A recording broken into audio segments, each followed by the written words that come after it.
sur le 13 sont des gens, des Français qui ont suivi des cursus normaux, à l'université, au lycée, mais c'est dans l'esprit que la différence se fait, car le trésiste, il a dans sa tête quelque chose qui vient du schisme que le rugby à 13, dont est issu le rugby à 13, c'est-à-dire la fameuse séparation avec le rugby à 15, qui a fait qu'au fond, tout ce qui était trésiste, tout ce qui pratiquait à 13, ou tout ce qui regardait du 13, ou tout ce qui s'occupait du 13, c'était des gens qui étaient quand même un peu des prolétaires, c'était un peu la sous-classe, je le mets entre guillemets. C'est-à-dire que c'était des gens qui, comme en Angleterre, c'était pas la gentry. Nous, on était des professionnels de la voyoucratie un petit peu, des gens qui se battaient, des gens qui n'avaient aucune foi ni loi, alors que le quinziste, c'était le notable. Alors, dans les villages, disons que pour schématiser, une équipe qui se montait à 15 pouvait avoir le médecin, le notaire qui s'occupait de ce club, et quand c'était le 13, c'était l'ouvrier agricole.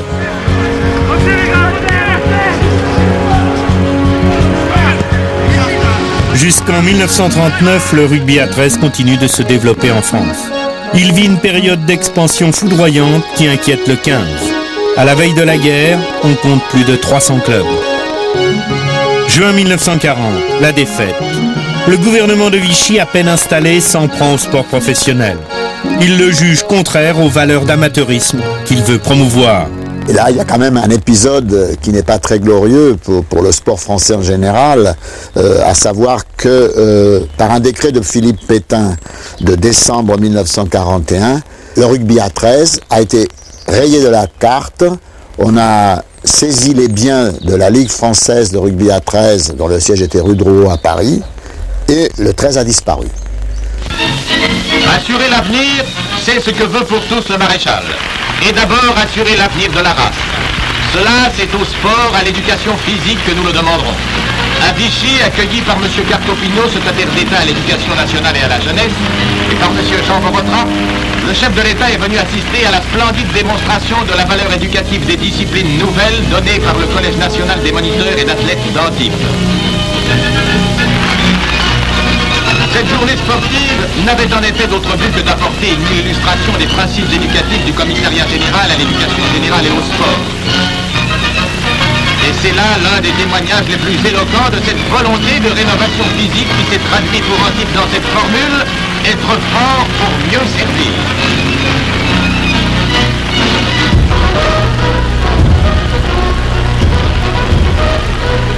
Alors ce qui pose problème devant l'histoire, c'est pas spécialement que Vichy ait interdit le rugby à 13, à la limite c'est logique, tellement il était moderne. Par contre ce qui pose problème, c'est qu'à la Libération, où on aurait pu croire que le vent de liberté ressouffle à nouveau, là tout est fait pour que le rugby à 13, lui, ne reprenne pas ses racines en France. Et là, l'aspect résistance va jouer, puisque des dirigeants trésistes issus de la résistance, comme Paul Barrière, vont prendre le dossier en main et se battre, mais de façon forte, pour que le rugby à 13 puisse réexister de nouveau. Ils réussiront. Mais sous la pression des quinzistes, ils devront désormais s'appeler Jeux à 13. Cette subtilité permet de contourner une ordonnance du général de Gaulle qui rétablissait dans leurs biens les associations ayant souffert du gouvernement de Vichy. Comme le jeu à 13 est un nouveau sport, créé en 1946, il ne peut avoir été spolié pendant la guerre, car il n'existait pas. La fédération de 15 conserve donc les biens des trésistes qui lui ont été confiés en 1941. Et ce qu'il faut savoir aussi, c'est qu'en 1946, le rugby à 13 redémarre, mais on lui impose des conditions qui, pour moi, relèvent de celles qui ont été imposées aux protestants par l'édit de Nantes. C'est-à-dire qu'on tolérait la pratique, mais on ne tolérait pas qu'elle se développe. Donc pas de rugby à 13 dans les écoles. La religion sportive rugbystique officielle de la France, c'était le rugby à 15. Et le rugby à 13 pouvait exister, mais vraiment en marge. D'où son développement actuel au rugby à 13, très faible, très marginal, puisqu'il n'est pas enseigné dans les écoles. Je suis professeur d'éducation physique et on m'a empêché, puisque ce n'était pas possible, de prendre l'option rugby à 13. Donc comment voulez-vous qu'un sport se développe sans l'école? Est-ce que le handball français aurait été champion du monde sans les professeurs d'éducation physique? Ce ne sont pas les images du handball qu'on voit à la télévision qui auraient fait que des jeunes Français pratiquent ce sport. Bien. Bien joué. Sors. Qu'est-ce que vous pensez du 13? J'en pense que du mal. C'est un truc qui n'aurait jamais dû exister d'ailleurs. D'ailleurs, je me suis battu pendant 24 ans, j'étais président de la fédération. Ça, je reconnais que je n'aurais pas fait de cadeau. Maintenant, de l'autre côté, je crois aussi que je n'ai pas été écouté. Parce que quand Moriès était le président de la fédération à 13, un jour, je lui avais dit, écoutez, moi, je vous fais une proposition.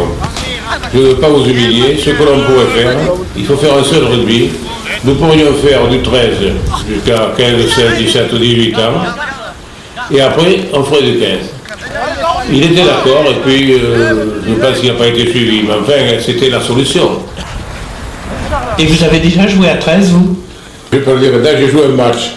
Parce qu'à Marmande, j'étais soldat à Cazaux. Oui, et alors, un jour, j'arrive à Marmande, ils étaient passés à 13. Et ils m'ont demandé de jouer, j'ai joué. Vous avez joué une fois? Mais je ne l'ai pas dit, j'ai dit après que c'était mon frère. Je me serais radié autrement. Parce que c'était grave à n'importe... Bon, c'était plus que grave. Ça, j'étais sûr de passer la casserole. Le jeu à 13, comme on l'appelle à l'époque, remonte petit à petit la pente. Les équipes se reconstituent dans le sud-ouest et la France participe avec plus ou moins de réussite aux premières compétitions internationales de l'après-guerre. Rugby à 13 au Parc des Princes. Les Néo-Zélandais, numéro blanc sur le maillot, contre l'équipe de France. Attaque des trois quarts français. Espèce tente de percer, mais il est plaqué par le trois quarts kiwi Forrest. Sortie de mêlée pour le Néo-Zélandais Barchard, qui passe à Forrest. Enfin, Forrest marque un essai qui sera transformé.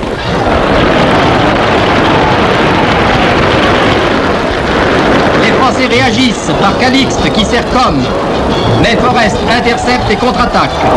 Un magnifique sprint de Robertson coûte à la France un autre essai.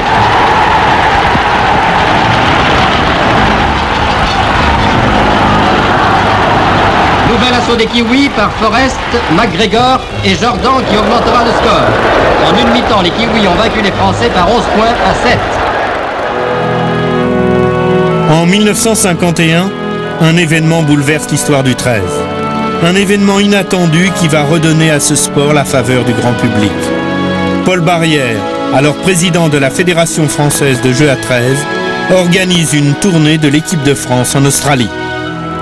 Pour ça, c'est un pari avec mon ami Devernois, qui était vice-président.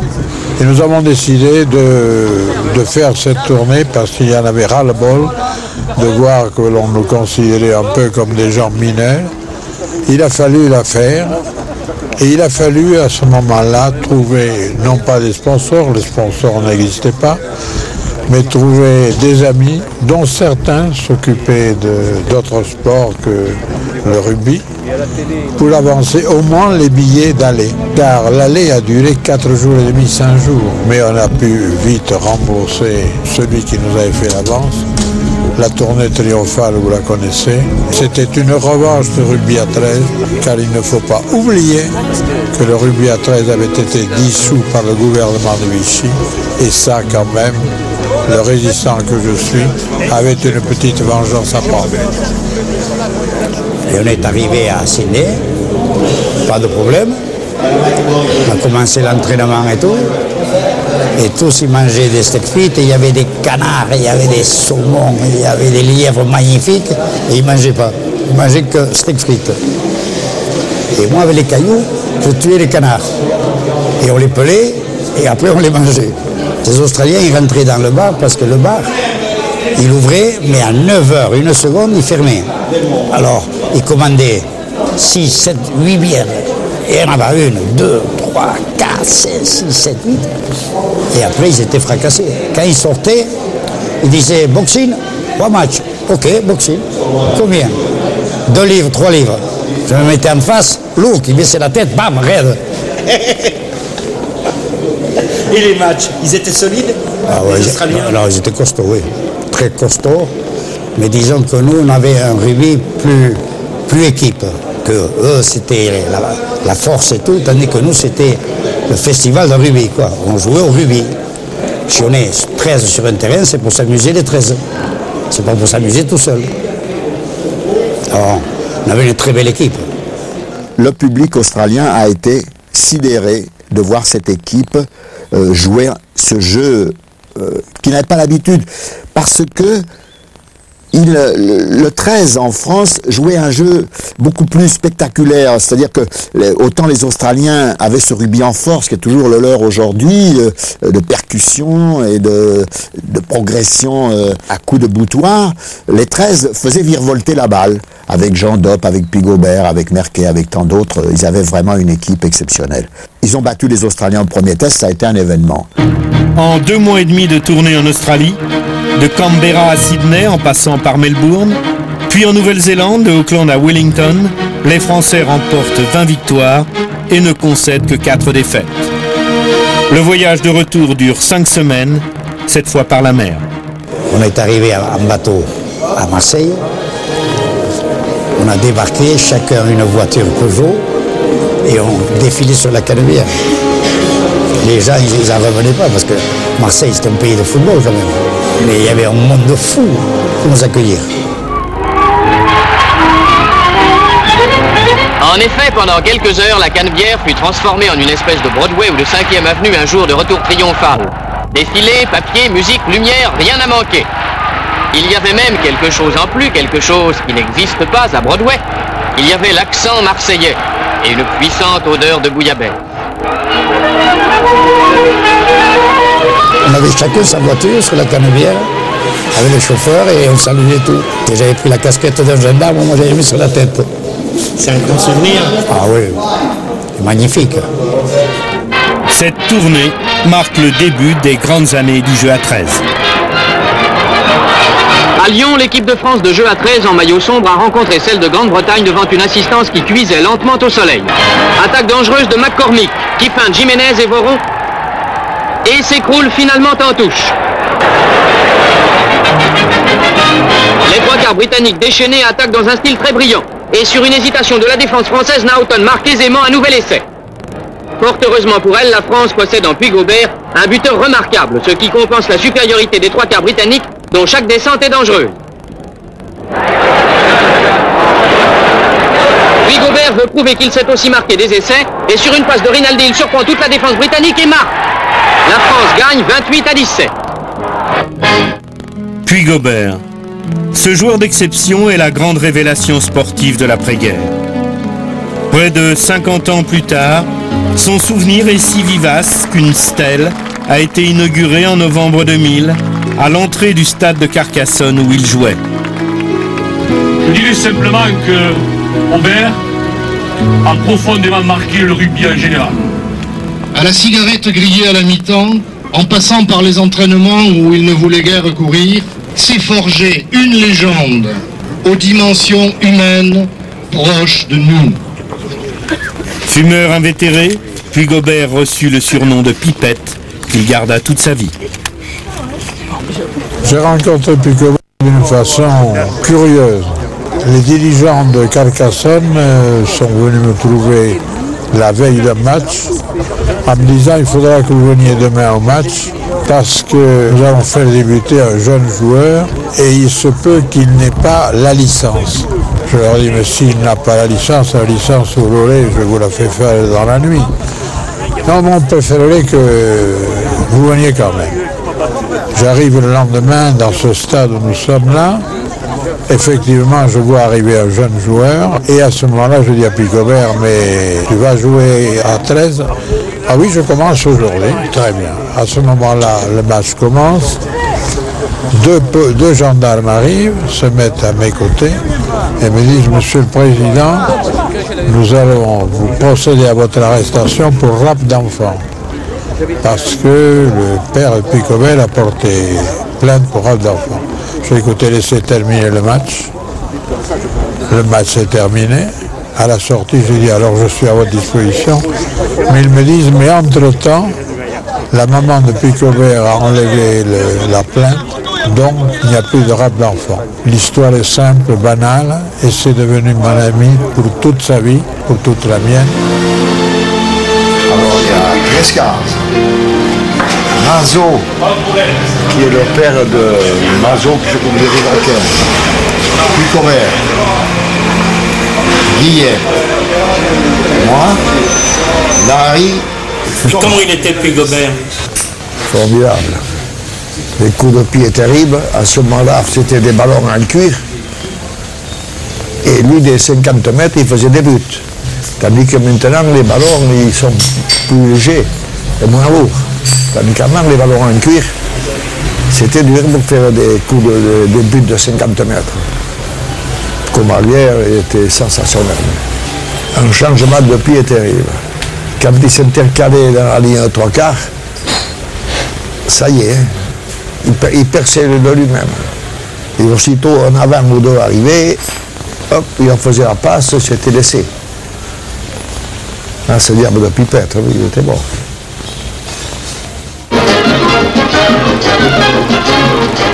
Au Parc des Princes, le 13 de France tente de prendre sa revanche sur la redoutable équipe néo-zélandaise en maillot noir par laquelle il avait été battu en août dernier.